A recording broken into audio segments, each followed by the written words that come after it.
আর বাংলাদেশিকে গ্রেফতার করল ধর্মনগর থানার পুলিশ। আজ সকালে উত্তর ত্রিপুরা জেলার ধর্মনগর শহরের স্টেশন রোডের এলআইসি অফিসের সামনে থেকে পুলিশ তাদেরকে গ্রেফতার করে। জানা গেছে এই 4 বাংলাদেশি কৈলাসহর ভারত বাংলাদেশের সীমান্ত দিয়ে রাজ্যে প্রবেশ করে কুমারঘাট যায়। সেখানে অটোরিক্সা করে বিভিন্ন জায়গায় ঘোরাঘুরি করে শনিবার সকালে ধর্মনগর স্টেশন রোডের এলআইসি অফিসের সামনে আসে।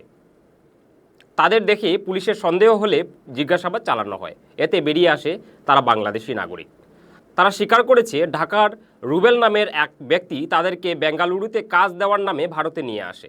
ধৃতরা হলো মোহাম্মদ হানিফ, মোহাম্মদ ইউসুফ আলী, পারুল বেগম এবং জেসমিন আক্তার।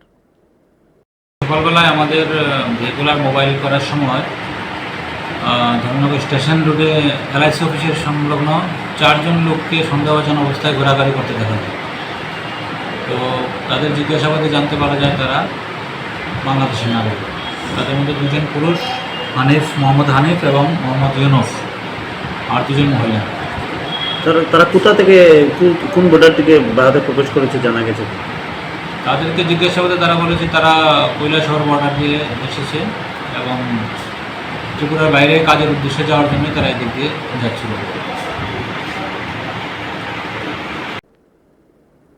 প্রত্যেকের বাড়ি বাংলাদেশের বাগেরহাট জেলায়। ধর্মনগর প্রতিনিধির রিপোর্ট, গণ আওয়াজ।